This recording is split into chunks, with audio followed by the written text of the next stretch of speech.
guess what? I think it's time that we transition to the checkup formally, and we talk about some of those decisions we teased last week with James Gunn and Peter Safran as the CEOs newly appointed. And they are going to keep the Ta-Nehisi Coates Black Superman film alongside J.J. Abrams. It's still in active development with Coates currently writing the script. Okay? This is still in active development. They haven't canceled it. They haven't said it's definitely going to happen. But like things into the development stage, they're not guaranteed. But they are still working on it. You know what's not going to happen? Something that is not in active development? Henry Cavill as Superman. He is no longer returning. There's a whole hubbubaloo following Black Adam and The Rock teasing and promoting Henry Cavill to smithereens. Right? That, Ricky, you know what? That's probably a top 2 spoiler of all time, public spoiler. Dwayne The Rock Johnson spoiling that Henry Cavill was going to appear in Black Adam after having basically a 6-year hiatus from the character. That is definitely one of the all-time spoilers. That was just, people kind of just said, okay, whatever. You know, like they didn't care, except for me. I let it be known how upset I was with Dwayne The Rock Johnson for saying that Henry Cavill is coming back. I almost tweeted this out today, but I restrained, but I'm going to say it now. I hate The Rock. I hate him. I actually do. Like, dude, this guy is the most selfish person.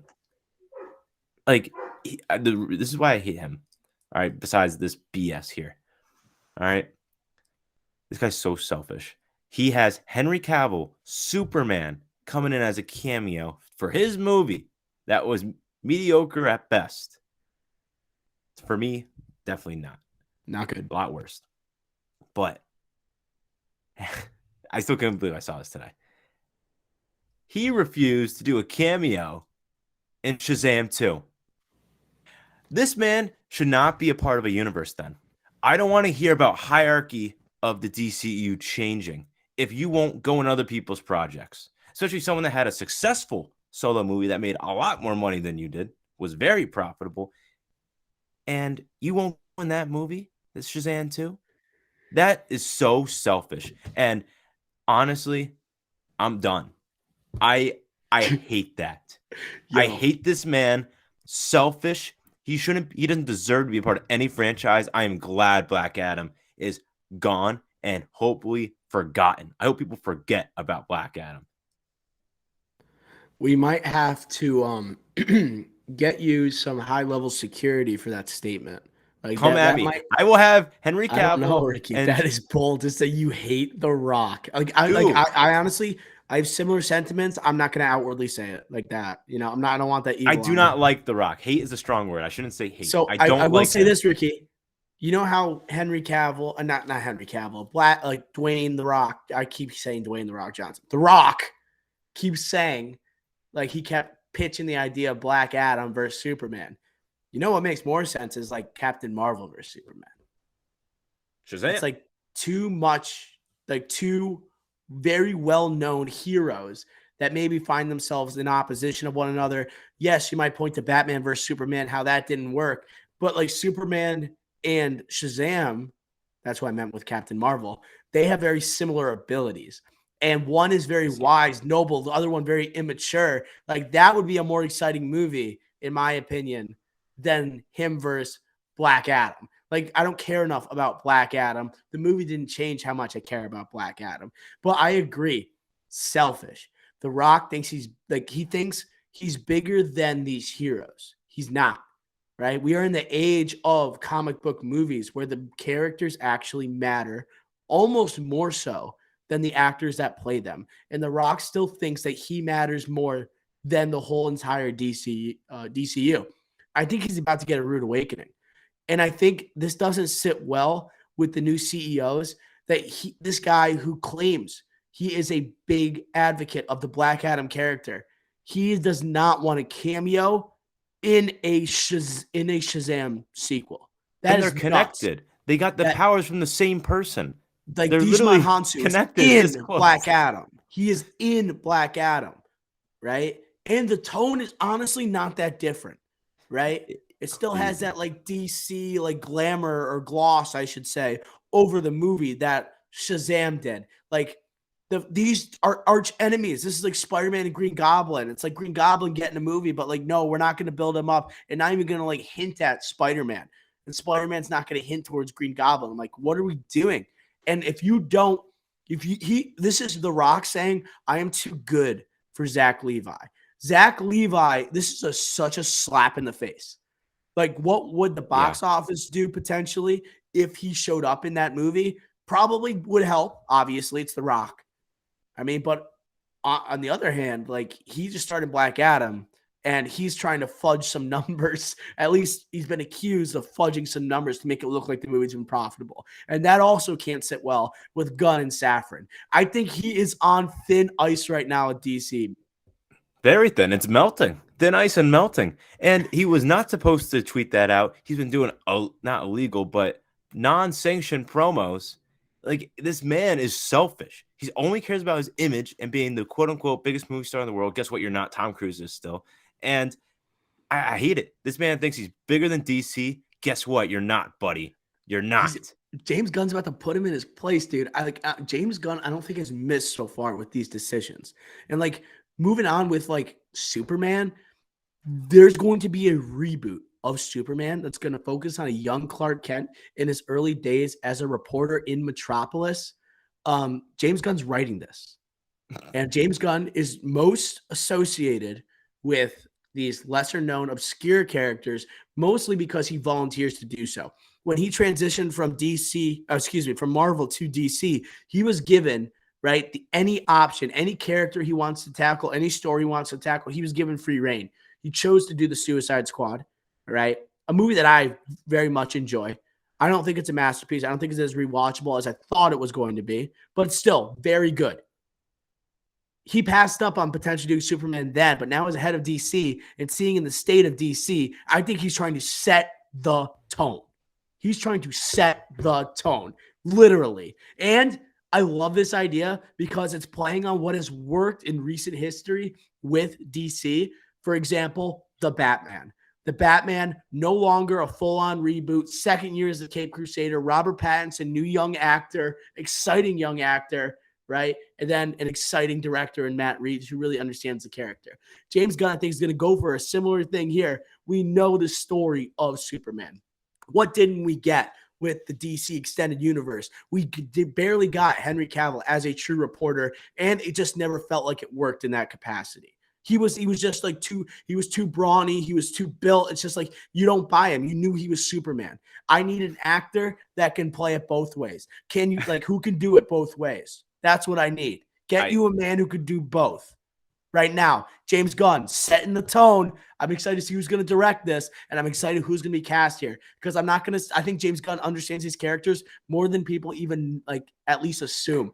And I think people assume a lot. I'm excited to see what he can do with actually a well-known entity. All right, three things. One, I love how it's not an origin story. Again, we already know it. We know it. And we just had one 10 years ago. You know what? We don't need it. We have an origin story of Superman. Good. Superman's at his best when we know him. Good. Two, desperate times call for desperate measures. He had to step in here. Superman's their biggest priority. He had to come in and write. Thanos meme. I'll take care of this myself. Yes. Yeah. Yes. Yeah. Actually, though. So, he passed on it the first time, but now when he's ahead and we're in full-blown reboot, not just of Superman, but of DC, he's like, our most prized property, I need to help get this back to the forefront. So, yeah, desperate times call for desperate measures. I'll do this myself meme, whatever you want to call it. That's this. And then third, this is where we go back to, you might have your jaw drop to the floor here. Oh, you asked who should be playing Superman. There's only one answer in my opinion. And I don't know if he would do it because of what he's doing now. And if he ever wants to be a comic book hero, or is he too good for this now? But I don't think so in this day and age. The answer is Austin Butler. Holy crap, Ricky. That would be great. Him and Robert Pattinson staring down a potential Oscar this year. The answer is Austin Butler. Think about it. He's tall. He's 6 foot. look, Chris Evans was only 6 foot when he played Captain America, but he looks taller. They can do the same thing here. He's a younger Superman. He doesn't have to be super bulky yet, and super bulky, and he looks the part. He has the black hair, the jawline. He looks like a Superman.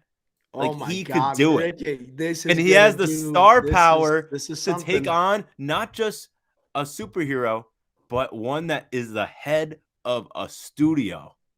And he's young. He's exciting 31. actor, Yes. Dune. Yeah. And yes, Dune, you'll have the experience with a big box office there. But hey, this is Superman. Who says no to Superman? People I've seen online are trying to fan cast him already into certain roles, like into superhero roles. This is the And one. they were just like Green Arrow. I'm like, there's no shot in hell that we're Get gonna out of have here. a potential Oscar winner, right? Probably gonna lose to Brendan Fraser, let's be honest, but potential Oscar winner, potential runner up playing Green Arrow. He can't say no to Superman with James Gunn after seeing the success of the Batman. Like, that is a casting where it's like, I would love to see him and Pattinson eventually team up. Holy crap. Like that Pattinson would be this interesting. is actually huge because like this week, James Gunn denied the idea of bringing Pattinson into this universe, at least what was reported at the time. He said that that's not on the table, right? And I love having James Gunn on Twitter, and I love how active he is. He's shutting shit down. You know, it's great. And he's confirming things. And he's also saying there is some truth here. There's not truth here. Like, it's great for fans. And that's why, like, him as CEO also works so well, not only with his understanding of the characters and his prowess as a director / writer. But this is something that would get my excitement, where it's like, if we build out Pattinson and we eventually build up to a world's finest with him and Austin Butler as Superman, like, holy cannoli, Ricky, that is not bad. That would get people saying potentially maybe we do it. Maybe we team up. You know, I'm still skeptical of that working, but I think it's possible. Yeah, like it should be your 1A and 1B. Like that is who you put all your chips in that basket. I think this is the time. And look at Superman in the background of your freaking thing right now. You not see Austin Butler with the curled hair right there? He did an Elvis movie. Can you not see that? Yes. And bulk him up a tiny bit. Can he do the Christopher Reeve? Can he do like in and out of a character? Yes. That's the key. And I think what helps too, because like, all right, what helps is, yes, we talk about Leo. He didn't want to do Spider-Man, didn't want to do superhero gig. He told Timothée Chalamet, don't do the superhero gig. Austin Butler, like people tend to lean with him with Timothy in that scenario, but I think that you see Robert Pattinson being Batman, how successful that was. That's tempting. That's tempting. Pattinson couldn't pass up Batman, just like Austin Butler wouldn't. You can't pass up Superman. You can't pass up Batman. It's too big. Superman. It's like Bond. It's like you're offered Bond, you have to do Bond. You're Yeah. offered Batman, you got to play Batman. You're offered Superman, you got to play Superman. You're offered Spider-Man, it's hard to say no to Spider-Man. You know? Yeah. And Spider-Man's also an entity that proved that you don't need to show an origin story. We've seen it 100 times before. Let's see some different aspects that we haven't seen in the movies. Like Tom Holland's Spider-Man, MCU did a great job of just saying, let's show him in high school. Like, let's not just fast forward. Let's not just show him being a hero, saving the city. Let's keep him on a smaller scale. Then we know we're going to see him on a bigger scale when he teams up with the Avengers.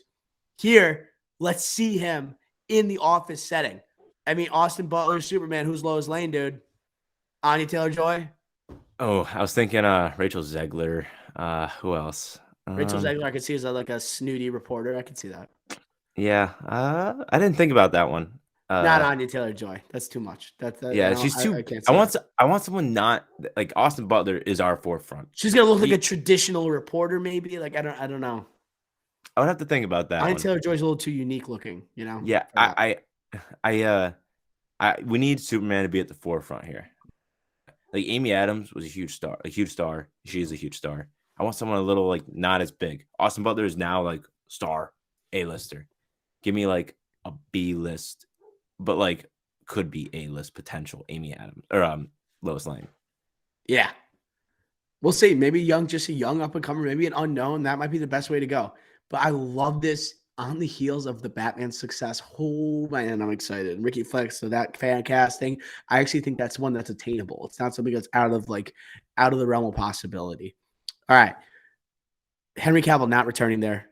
Something he was, I just got to feel for the guy. The Witcher, he bails on The Witcher. He's not returning to The Witcher. It's been confirmed. What's next for our guy? What's happening? He took it with so much, like, he took it with, I guess, stride. He took it in stride. He didn't complain that he wasn't playing. Like if there was, for example, The Rock, if there was a report that said he will not be returning as Black Adam, he would not have responded to the way Henry Cavill did to not playing Superman.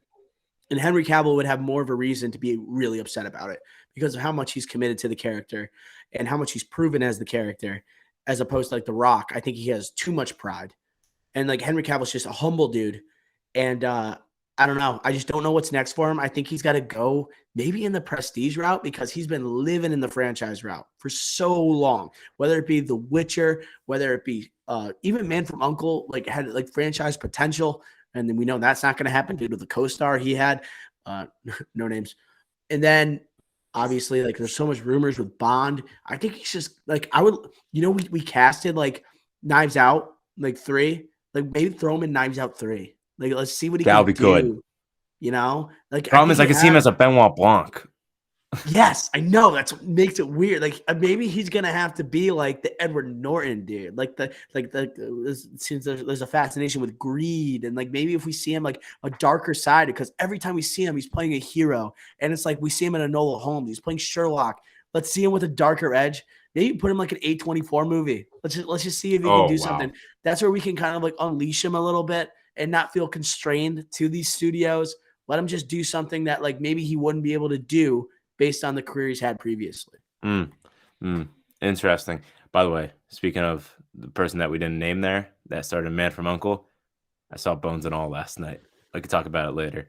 Oh, man. Wild movie. Wild. You did see it.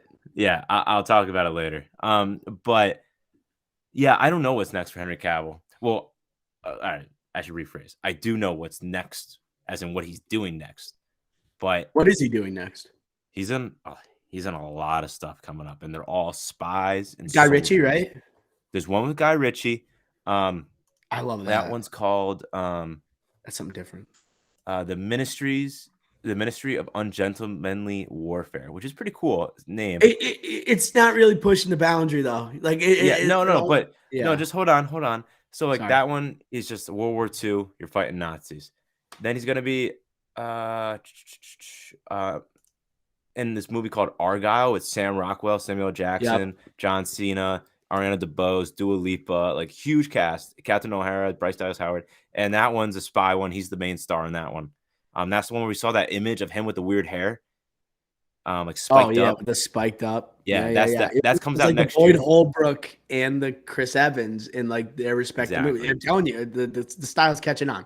So I think that has franchise potential, perhaps. Matthew Vaughn's directing that one. So that could, if it's successful, that could end up being a franchise.